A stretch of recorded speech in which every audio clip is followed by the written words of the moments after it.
26 अगस्त 2022। ये डेट सिर्फ मेरे लिए नहीं बल्कि इस बार हमारे इंडिया के लिए, हमारे नेशन के लिए भी बहुत इंपॉर्टेंट है।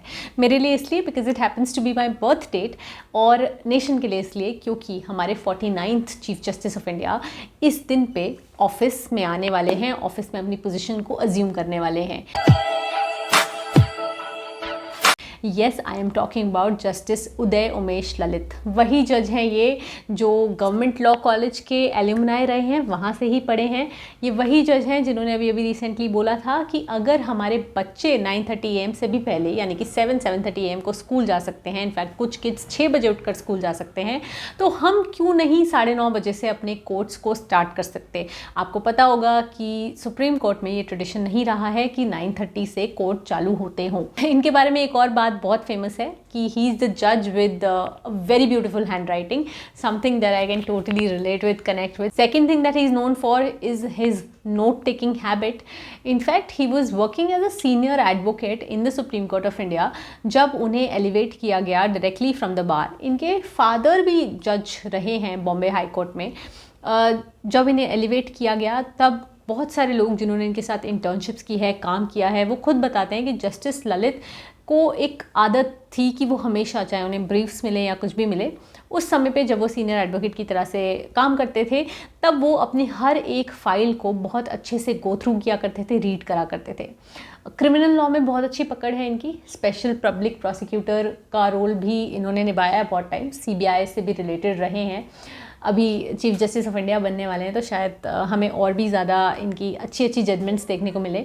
ऑलरेडी जजमेंट्स की अगर मैं बात करूँ तो ऑलरेडी बहुत सारी आ चुके हैं, जैसे कि ट्रिपल तलाक केस, जहाँ पे ट्रिपल तलाक को अनकॉन्स्टिट्यूशनल किया गया था, वहाँ पे उस बेंच का पार्ट थे justice Uday Umesh Lalit, justice UU Lalit.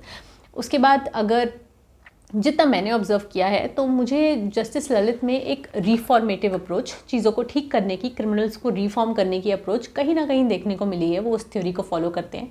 अभी एक केस में उन्होंने एक ऑफेंडर की डेथ पेनल्टी को कम्यूट किया और उन्होंने वो एक बहुत फेमस सी स्टेटमेंट दी कि every Sinner has a future, कि मैं इस डेथ पेनल्टी को, हम लोग इस डेथ पेनल्टी को कम्यूट कर रहे हैं, कम कर रहे हैं इस पनिशमेंट को, इसी चीज़ को ध्यान में रखते हुए बॉम्बे हाई कोर्ट ने एक जजमेंट दी थी जिसमें उन्होंने बोला था कि पॉक्सो एक्ट में जो कि चिल्ड्रन के लिए है, वहाँ पे अगर कोई offence of sexual assault constitute करना है तो वो स्किन टू स्किन कॉन्टैक्ट होना चाहिए। अगर ऑफेंडर ने आपको टच नहीं किया, आपकी स्किन से अपनी स्किन को टच नहीं होने दिया, तो उस टाइम पे कोई सेक्सुअल असॉल्ट, वैसा कोई ऑफेंस नहीं हो सकता। बट जस्टिस उदय उमेश ललित उस बेंच का भी पार्ट थे जिन्होंने ये डिक्लेयर किया उस जजमेंट को सेट असाइड करते हुए कि इन ऑफेंसेस में स्किन टू स्किन टच का कोई खास मतलब रह नहीं जाता। अगर आपके मन में, अगर आपके माइंड में वो सेक्सुअल इंटेंट है, अगर आपका असॉल्ट करने का इंटेंट है तो इसलिए वो स्किन टू स्किन कॉन्टैक्ट होना या ना होना बहुत ज़रूरी नहीं है, यहाँ पर मैंडेटरी तो नहीं है definitely. SC/ST prevention of atrocities act एक ऐसा लेजिस्लेशन है जो बहुत बार लाइमलाइट में रहता है for good and bad reasons. Although इसे बनाया गया था इस रीज़न से कि कुछ कम्युनिटीज़ को प्रोटेक्ट किया जा सके, बट विद टाइम देखा जाने लगा कि हर एक्ट की तरह, हर लेजिस्लेशन या लॉ की तरह इसके भी मिसयूज़ के कारण अपने आप बनने लगे। तो जस्टिस UU ललित के सामने भी एक ऐसा ही केस आया था। उस टाइम पे उन्होंने काशीनाथ महाजन के केस में सेफगार्ड्स ले डाउन किए SC/ST एक्ट के लिए।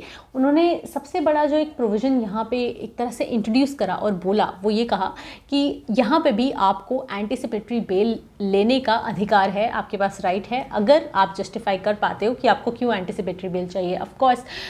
फिर उसके बाद उन्होंने ये भी बोला कि यहाँ पर ऐसा नहीं कि आप इजीली यूँ ही FIR करो, यूँ ही अरेस्ट करो, जैसे आपने देखा ना 498 के केसेस में उन्हें लगा था, क्रुएल्टी के केसेस में, कि वाइफ ने FIR करी नहीं, चाहे वो झूठी हो या कुछ हो, और यूँ सारे मेंबर, सारे घर के फैमिली मेंबर्स सारे जेल के अंदर होते थे। तो उसके लिए प्रोसीजरल सेफगार्ड्स लाने पड़े कि अरेस्ट करने से पहले भी आप ध्यान रखो, क्या वो अरेस्ट बहुत ज़रूरी है, ज़रूरत पड़े तो FIR करने से पहले प्रीलिमिनरी इंक्वायरी भी करो, बट किसी को बिना बात के बिहाइंड द बार्स मत डालो, वो बहुत ट्रॉमा क्रिएट करता है। तो जस्टिस ललित उस बेंच पे थे जिसने इस एक्ट से रिलेटेड इन चीज़ों को डिसाइड किया।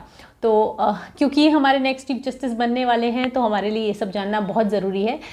एज अ लॉयर भी, जब जस्टिस ललित लॉयर थे, उन्होंने बहुत सारे इन्फ्लुएंशियल क्लाइंट्स के साथ काम किया। To name a few, Amit Shah, captain Amarinder Singh जो फॉर्मर सीएम उस टाइम पे पंजाब के चीफ मिनिस्टर थे, नवजोत सिंह सिद्धू जो मैंने एक वीडियो भी अपलोड करी थी उनके केस से रिलेटेड, उनको इन्होंने रिप्रेजेंट किया। सलमान खान इनके क्लाइंट रहे हैं। तो बहुत सारे इन्फ्लुएंशियल लोगों के साथ इन्होंने काम किया है, बहुत सारे बड़े बड़े केसेस पे इन्होंने काम किया है। इन्होंने डेफिनेटली हमारे जुडिशरी को, हमारे लीगल सिस्टम को बहुत कुछ दिया है और now it's time to give back. Definitely जब वो as chief justice of India अपना रोल संभालेंगे तो उन्हें बहुत ज़्यादा, अभी भी बहुत रिस्पेक्ट मिलती है बट अब और भी ज़्यादा उन्हें रिस्पेक्ट मिलेगी। इनफैक्ट हर कोई जो इतना ज़्यादा काम देश के लिए, किसी एक कम्युनिटी के लिए, फैमिली के लिए या दूसरों के लिए, ह्यूमैनिटी के लिए करता है, वो डिज़र्व करता है कि उसे सारी रिस्पेक्ट मिले। अब जब जस्टिस ललित का नाम आता है ना, ये लास्ट जजमेंट है जो मैं आपसे यहाँ पे डिस्कस करूँगी, तो एक जजमेंट तो है जो मेरे दिमाग में हमेशा आती है, क्योंकि ये केसेस हैं जो फैमिली मैटर्स में आपको बहुत बार ये सुनने को मिलता है, साइट की जाती है judgment, and it is the case of Amardeep Singh versus Harveen Kaur. आपको पता है ना कि जब म्यूचुअल डिवोर्स के लिए जाते हैं तो वहाँ पर एक चीज़ बड़ी सुनने के लिए मिलती है, अगर आप लॉ से रिलेटेड नहीं भी हैं तो वो ये रहती है कि आपको म्यूचुअल डिवोर्स के लिए पहले जाने से पहले 1 साल हो चुका होना चाहिए आपकी शादी को। बट एक्चुअली वो क्या होता है ना कि आपको 1 साल सेपरेशन को हो जाना चाहिए कि हम लोग तो 1 साल से अलग रह रहे हैं, हमारे बीच में तो कुछ ठीक हो नहीं पा रहा है, हमारी मैरिज पूरी तरह से टूट चुकी है, तो हम आए हैं दोनों मिलके साथ में, दोनों स्पाउसेस, कि हम म्यूचुअली आपसे कोर्ट के सामने प्लीड करें कि प्लीज़ हमें डिवोर्स दे दीजिए, प्लीज़ हमें अलग रहने का राइट दे दीजिए एक दूसरे से, हम अपने मैट्रिमोनियल ऑब्लिगेशंस को फुलफिल नहीं कर पा रहे हैं, नहीं करना चाहते हैं। उसके बाद में भी एक टाइम पीरियड होता है, ये फर्स्ट मोशन लेके जाने के बाद भी एक सेकंड मोशन का टाइम नहीं होता है, 6 मंथ्स का आपको वेट करना पड़ेगा, एक तरह से वो कूलिंग ऑफ पीरियड है, उसमें भी आप लोग को अलग अलग रहना है और फिर ही कोर्ट आपको डिवोर्स देगा। तो जस्टिस ललित के सामने, इस बेंच के सामने एक केस आया जिसमें कि बोला गया कि ये 6 मंथ्स का पीरियड मैंडेटरी है क्या हम इसे वेव ऑफ नहीं करा सकते। तो उस टाइम पे जस्टिस यूयू ललित ने बोला कि डेफिनेटली आप इस पीरियड को वेव ऑफ करा सकते हैं, ये कोई मैंडेट नहीं है। सेक्शन 13B जो हिंदू मैरिज एक्ट का है, उसकी अगर आप सेकेंड सबसेक्शन पे जाएंगे, आप उसे पढ़ोगे तो आप इजीली समझ सकते हो कि ये बहुत मैंडेटरी नहीं है। इनफैक्ट अगर आपको लगता है कि आपकी मैरिज इरिट्रीवेबली ब्रोकन डाउन है, अगर आप उसे नहीं संभाल पा रहे हैं, बिल्कुल उसमें कोई गुंजाइश नहीं बची है बचने की, और आप ऑलरेडी 1.5 साल के पीरियड से अलग रह रहे हो, यानी कि जो वो पूरा पीरियड है ना, वो 1 ईयर और 6 मंथ्स का कूलिंग ऑफ पीरियड, वो आप प्रेजेंटेशन ऑफ द पिटिशन से पहले ही पूरा कर चुके हो, तो वो 6 महीने के पीरियड को वेव ऑफ किया जा सकता है। ये लैंडमार्क जजमेंट देने वाले बेंच का पार्ट थे जस्टिस यूयू ललित। ये कुछ चीज़ें थी जो हमारे नए चीफ जस्टिस आ रहे हैं उनके बारे में हमें जान लेना बहुत बहुत ज़रूरी है। देखते हैं उनका एक छोटा सा जो टाइम पीरियड है ऑफिस में as chief justice of India वो कैसा रहने वाला है, क्या क्या नई नई चीज़ें सामने आती हैं। हर एक चीफ जस्टिस अपने साथ कुछ एक नया सा टाइम लेके आता है इंडिया में, कुछ एक नई सी लहर होती है। वो नवंबर 8 को रिटायर होने के बाद हम सब के फेवरेट जस्टिस DY चंद्रचूड़ वो ऑफिस में आने वाले हैं, वो नेक्स्ट चीफ जस्टिस बनने वाले हैं। लेट्स वेट कि क्या क्या होता है इंडिया में, देखते हैं कैसे कैसे इंडिया तरक्की के वो सारे स्टेयर्स चढ़ता जाता है। I will meet you again very soon with a new video on a new concept. Bye for now.